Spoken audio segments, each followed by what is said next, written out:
کہ ان لوگوں کے پاس اتنا پیسہ آ گیا ہے کہ 2 مہینے سے 1.5 مہینے سے یہ تحریک چل رہی ہے، گوالوں کو، سبزی والوں کو، پھیری والوں کو، ٹھیلے والوں کو اتنے پیسے دے رہے ہیں کہ یہ مسلسل میرے خلاف پمفلٹس بانٹ رہے ہیں، یہ مسلسل احتجاج کر رہے ہیں۔ ان احتجاجوں کے لیے پیسے کہاں سے آ رہے ہیں؟ یہ اتنے پمفلٹ اور اتنے لوگوں کو، دیہڑی داروں کو یہ جو روزانہ پیسے دیتے ہیں، یہ کہاں سے آ رہے ہیں؟ انہوں نے کہا کہ پاکستان میں 22 صنعت کار خاندان جن کی ملیں، جن کی فیکٹریاں ہم نے سرکاری تحویل میں لی تھیں، قومی آیا تھا، جن کو نیشنلائز کیا تھا، وہ مجھے پتہ ہے انہوں نے کہا کہ میرے خلاف ہیں، لیکن انہوں نے کہا کہ ان کے پاس بھی اتنا پیسہ نہیں ہے جتنا اس وقت پاکستان میں دیکھ رہا ہوں، جس طرح سے ڈالرز پاکستان میں آ رہے ہیں، تو یہ کوئی باہر کی طاقت ہے جو یہ ڈالرز دے رہی ہے۔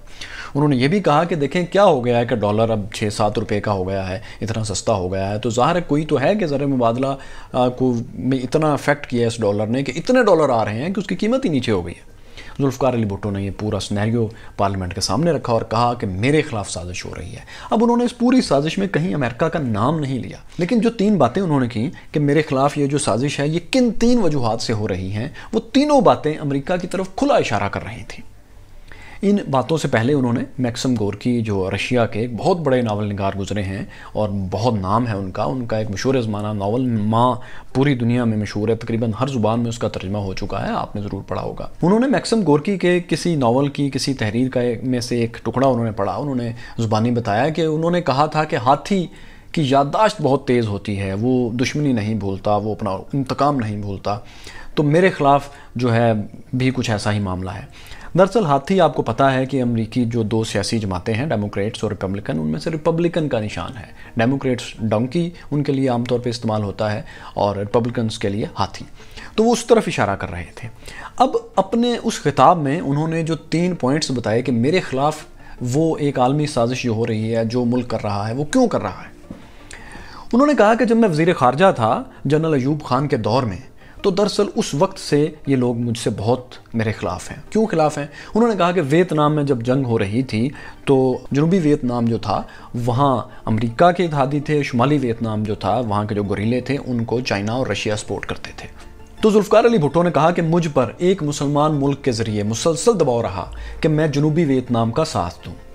ذوالفقار علی بھٹو نے اس مسلمان ملک کا نام تو نہیں بتایا، لیکن میرا اپنا اندازہ ہے کہ شاید یہ ایران ہو، کیونکہ ایران کے امریکہ سے بھی بہت اچھے تعلقات تھے اور ذوالفقار علی بھٹو سے بھی اس وقت ایران میں انقلاب نہیں آیا تھا اور وہاں رضا شاہ پہلوی کی حکومت تھی، تو عین ممکن ہے کہ انہی کے ذریعے یہ دباؤ ڈالا گیا ہو، گو کہ انہوں نے ذوالفقار علی بھٹو نے یہ نام نہیں لیا، یہ میرا اندازہ ہے۔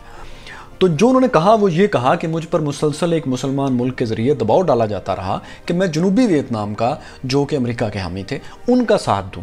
جب میں نے مسلسل انکار کیا اور کہا کہ میں باطل کا ساتھ نہیں دے سکتا، میں حق کا ساتھ دوں گا، اور انہوں نے کہا کہ جب میں نے بہت مسلسل انکار کیا تو مجھے یہاں تک کہا گیا اس مسلمان ملک کے ذریعے کہ آپ صرف اچھا جسچر شو کرنے کے لیے جنوبی ویتنام میں پنگ پونگ کی گیندیں جو سیالکوٹ میں آپ کے تیار ہوتی ہیں وہی ایکسپورٹ کرنا شروع کر دیں۔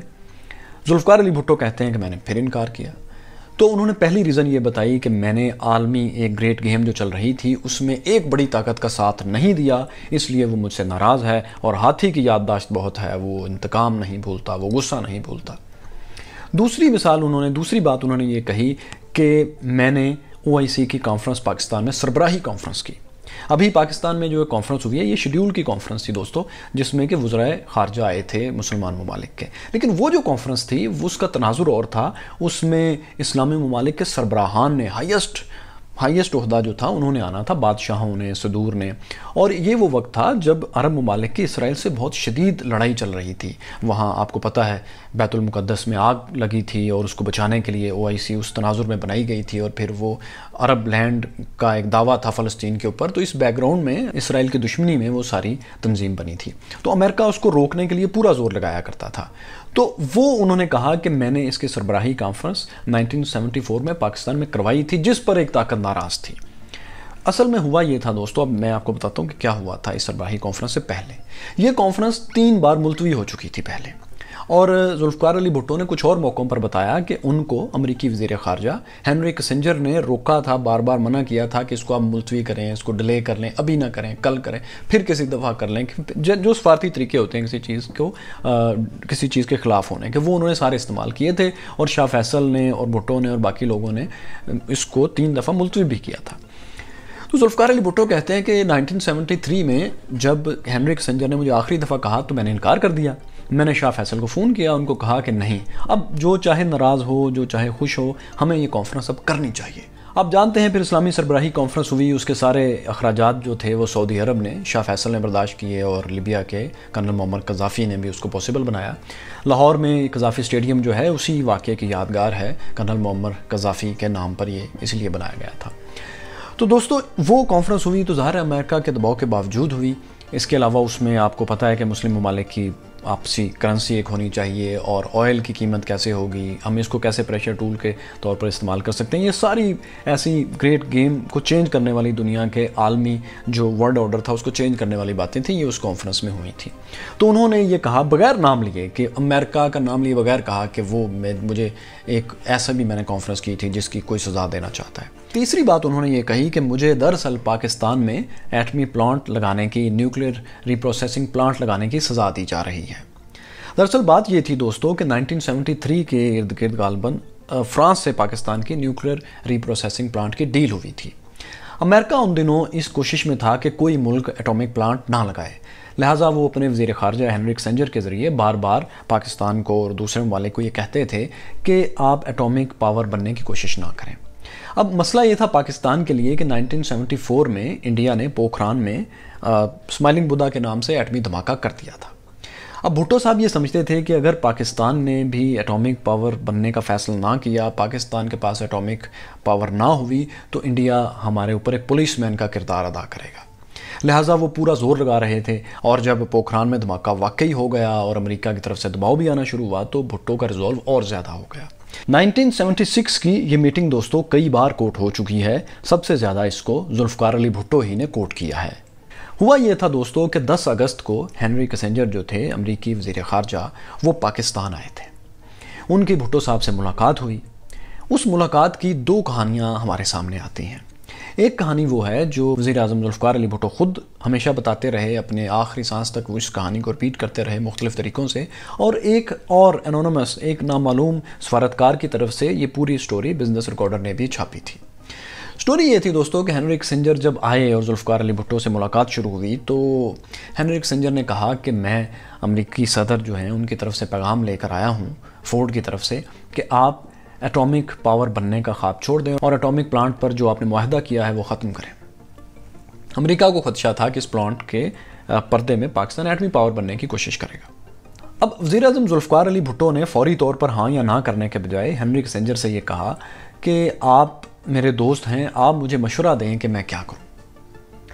ہنری کسنجر نے مسکراتے ہوئے یہ کہا کہ مسٹر بھٹو, آپ جانتے ہیں کہ عالمی تعلقات میں کوئی دوست نہیں ہوتا اور نہ ہی دشمن ہوتا ہے.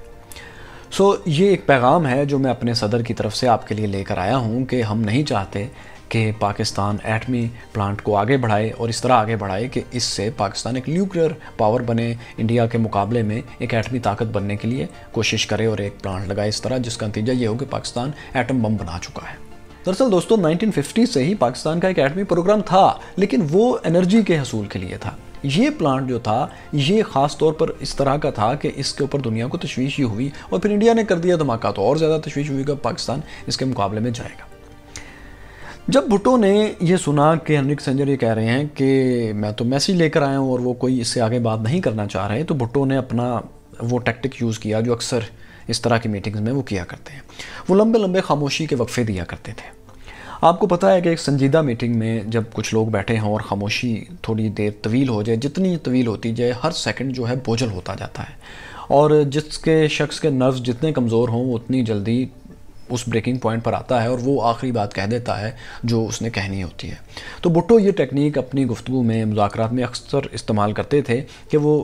ایک بھاری سائلنس کے وقفے دیا کرتے تھے اپنے ضبط کے اعتبار سے. تو یہاں پھر انہوں نے ایک وقفہ دیا اور ہنری کسنجر سے کہا کہ ٹھیک ہے, عالمی تعلقات میں کوئی دوست دشمن نہیں ہوتا, لیکن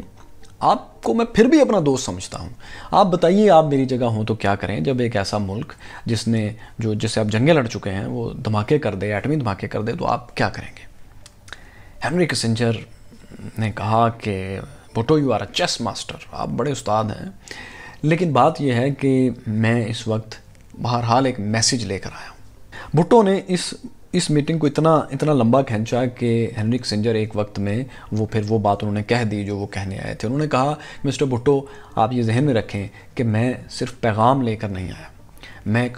وارننگ لے کر آیا ہوں. میں آپ کو ایڈوائز دینے نہیں آیا کہ آپ کیا کریں ایک دوست کی حیثیت سے. میں آپ کو وارن کرنے آیا ہوں کہ امریکہ نہیں چاہتا کہ آپ یہ اپنا ایٹمی پروگرام آگے بڑھائیں. اب یہ وہ بات تھی جو بھٹو ان سے اگلوانا چاہ رہے تھے. وہ یہ نہیں چاہ رہے تھے کہ میں پہلے ہاں یا نہ کروں, اپنا ریئیکشن دوں. وہ پہلے چاہتے تھے کہ امریکہ کس حد تک جا سکتا ہے, یہاں یہ جو میرے پاس میسیج لے کر آئے یہ کتنا سخت میسیج ہے, ذرا ہنری کسنجر یہ بتا دیں. ہنری کسنجر کے منہ سے جب یہ نکل گیا کہ میں وارن کرنے آیا ہوں, تو بھٹو نے کہا کہ اگر میں انکار کر دوں تو,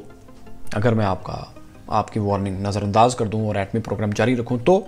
اس کے جواب میں دوستو ہنری کسنجر نے وہ الفاظ کہے جنہیں بھٹو نے کئی بار دہرایا. انہوں نے کہا کہ then we will make a horrible example of you. ہم تمہیں عبرت کا نشان بنا دیں گے.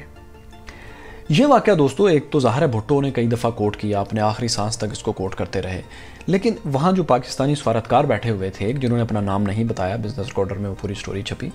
انہوں نے بھی یہ واقعہ اسی طرح کوٹ کیا. وہ یہ کہتے ہیں کہ صرف بھٹو کو ہی امریکیوں نے اس طرح دھمکی نہیں دی تھی, بلکہ وہ بہت بعد میں جب ضیاء الحق کا آخری دور تھا, جب سوویت روس شکست کھا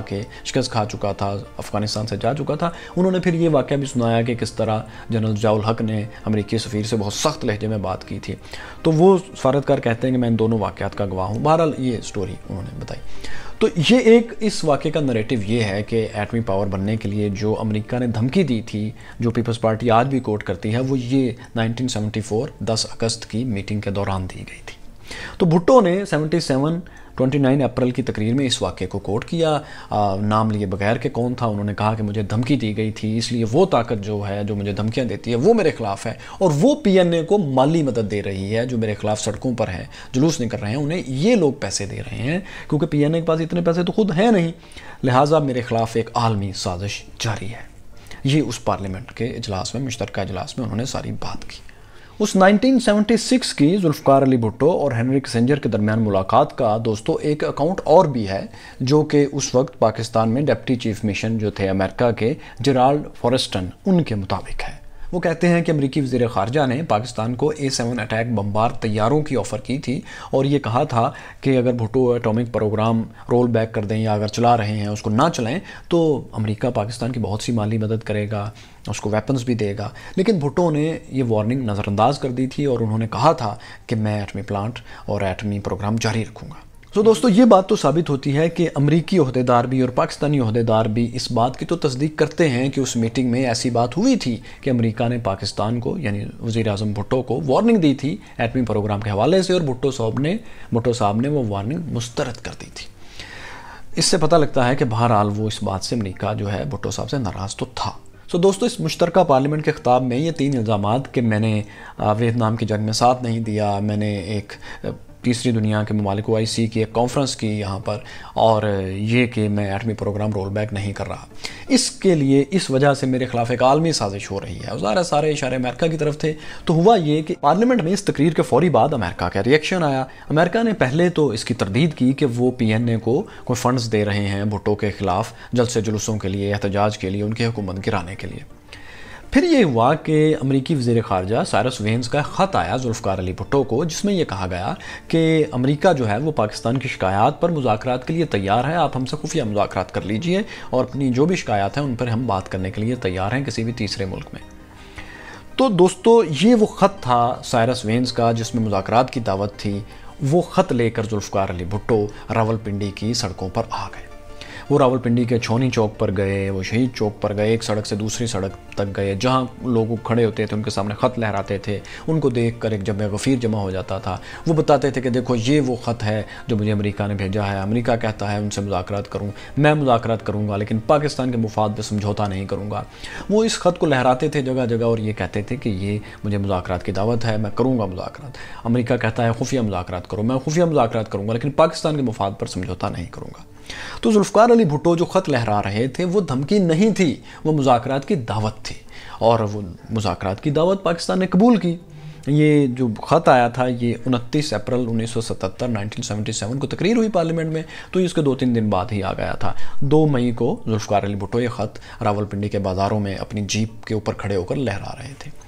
اب مذاکرات ہوئے جون کے بالکل شروع میں 1 یا 2 جون کو پیرس میں پاکستان کے امریکہ سے سائرس وینس سے پاکستانی وزیر خارجہ عزیز احمد اور سائرس وینس کے امریکی وزیر خارجہ کے مذاکرات ہوئے. یہ مذاکرات دوستو کامیاب رہے، بلکہ جو پاکستانی اخبارات میں ہیڈ لائنز چھپیں وہ کچھ اس طرح تھیں کہ پاکستان اور امریکہ میں باہمی اعتماد کی بنیاد پر دوستی بحال ہو گئی ہے. پیرس میں دونوں وزراء خارجہ نے مذاکرات کے کامیاب ہونے کا اعلان کیا اور ساتھ یہ بھی کہا کہ ہم دوستی کو اور مضبوط بنائیں گے. پاکستان نے اس میٹنگ میں اپنی شکایت سے بھی امریکہ کو آگاہ کیا. مطلب جون میں یہ مذاکرات بالکل شروع میں جون کے پیرس میں ہو گئے اور یہ وہ جو خط تھا بیسیکلی اس میں جو دعوت دی گئی تھی اس پہ عمل ہو گیا، دونوں ملکوں کی میٹنگ ہو گئی اور وہ جو بھی گلے شکوے تھے وہ آپس میں ہو گئے. دوستو یہ جون کی بات ہے اور ٹھیک اس کے اگلے ماہ 1 ماہ ذوالفقار علی بھٹو کا تختہ الٹ دیا گیا اور پی این اے کی تحریک جو مارچ میں شروع ہوئی، مارچ، اپریل، مئی، جون،